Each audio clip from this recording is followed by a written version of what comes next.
Hey, thank you for watching. This whole month, we've been talking about getting organized, cleaning up the clutter, setting a goal for 20 minutes every day to do something to get your life in order. In fact, listen to this from William James. He said, "Nothing is so fatiguing as the eternal hanging on of an uncompleted task." You know, I've heard someone define a mess, just that word mess, it's defined as any disagreement between the way you desire things to be and the way they really are. So, when you look around, you walk into your closet and it's not the way you desire it to be, then it's a mess. The bathroom is a mess. That kitchen table is a mess. And here's the thing about having messes in our lives. Not only do they take up physical space, but they take up mental space. And anything that's taken up mental space in your mind that's left incomplete, that's dragging on you, nagging on you, it's actually draining your energy and it's stealing your peace. Now, how are you going to go after the bigger dreams and goals God's put in your heart when you constantly have that nagging feeling of, I've got so much to do, I don't even know where to start? Well, this month, if you haven't watched the podcast in the past, go back and watch them and get on this quest with us. There's lots of us who are taking on the challenge to get things in order this year, that now is the time. In fact, listen to this from Roz. She said, after watching the Clutter Clean Out podcast for a week every night, something came over me, she said. I cleaned the oven, the fridge, I shampooed the carpet with a mop, she says. I don't even know how you do that. She said, I washed the windows, walls, doors, cleaned the closets, vacuumed the lampshades, cleaned every vertical blind in every room. I cleaned and swept the garage, dear Lord. She said, I did all this while experiencing symptoms of the flu and after working 8 hours a day. This girl was motivated. She said, my husband returned home from a trip and said, what has gotten into you? She said, I got a revelation from Terri, Savelle, Clutter Clean Out. She said, he and I are actually going to do your Vision 101 program this year. Thank you, glory to God. Well, also, I want to mention, if you're interested in taking the Vision 101 program, we dedicated an entire month lesson to getting organized, and that's what I'm reading from today. But I want to share with you some of the tips to get organized. Now, these are tips that I've applied in my life. Some of it's a recap, but I want you to just really think about this. This is how you get started. Number one is you make a list of all the messes in your home. You literally get your vision on paper. You go room by room in your house. Don't even think about organizing yet. Just grab your iPad, grab your phone, grab a piece of paper, walk through every house and write the vision down.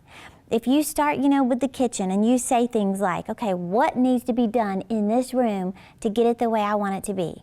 List everything. Load the dishwasher, wash the dishes, clean the sink, hang the car keys on a hook, wipe off the kitchen table, move the pile of bills to the study, put the food in the pantry, organize the pantry, throw out the old food, wipe down the appliances, clean the stove, mop the floor, light the candles, open the blinds, whatever it is, you make a list of everything that needs to be done in that one room. Then move on to a next room and say, okay, what needs to be done in here?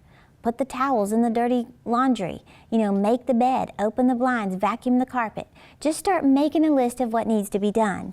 Number two is you always start with the most important room, and that would be the room you spend the most time in. If it's the family room, you start with that room only. And don't even look at the other rooms, one room at a time. Number three is start with the visible messes. Like I said on a previous podcast, don't start pulling open the dresser drawers and, looking under cabinets. No, start with what can be seen. Get the shoes out of the floor, get the magazines and newspapers away, fold up the blankets, put them away. Start with the visible mess. Number four is find a place for everything. You have to designate a spot for everything in your house. That's sometimes a challenging place, but you have to say things like hang all the coats and store the umbrellas in the front closet, or put the cell phones on the charger by the nightstand, put the batteries in the laundry room in the drawer, put the cleaning supplies under the kitchen sink. You have to designate a spot for everything, or else clutter will just accumulate. Number five is make decisions to declutter. Now, some of that is just saying, you know what, I really don't need this stuff that's been sitting there for years. And of course, that's where you get into the thinking of give it, sell it, or trash it. And that's totally up to you, but your goal is to create an environment of peace. If you can give it and be a blessing to someone, hey, that's seed in the ground, and God never forgets a seed sown. If you can sell it and make some money while you're decluttering, hey, that's great. Put it in your savings account. Or if you can just trash it, just to clean up the room. And number 6, of course, we recommend giving yourself 20 minutes. Don't look for the day, the full day, to start cleaning. Start with 20 minutes. The other thing is setting new standards. This is point number 7, set new standards. In other words, you have to set some new goals and new standards for yourself where you say things like, I will not go to bed with dishes in the sink. That's just a goal I'm going to set for myself. And start with one. Don't get overwhelmed with all these new standards. Just start with that one and say, this entire week, every single night, I refuse to go to bed with dishes in the sink. And you know what? It's not going to take you that long to load the dishwasher, but you're going to go to bed in peace. And here's the cool thing. You're going to wake up with peace. So set some new standards for yourself. Another one is number 8, communicate your vision for organization. If you have a family or if you have roommates, let everyone know this is the vision, is that we always keep the kitchen clean. And this is what a clean vision for the kitchen looks like to me. But get everybody on board with this vision or else you're going to be stressed out if you're the only one trying to do it.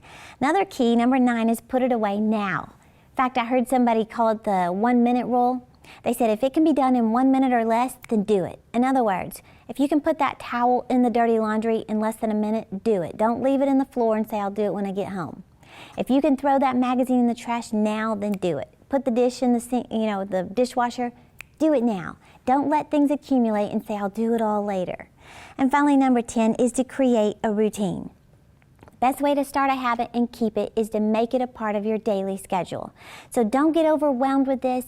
In fact, if you want to sign up for Vision 101, we'll walk you through certain tips. So many tips to keep you organized. In fact, one of them is when you're filling up your car with gas, be productive. Get a trash bag or just grab all the trash out of your car and throw it away. You got to stand there and pump the gas anyway. You might as well be productive. So little tips like that will help you get organized, get order in your life, and just feel better about yourself. So if you're enjoying the podcast, subscribe to this channel. Tell your friends to start watching so we can get on this quest together to get organized. Follow us on Instagram, Twitter, and Facebook. I love to keep you encouraged. Thanks for watching. I'll see you next week.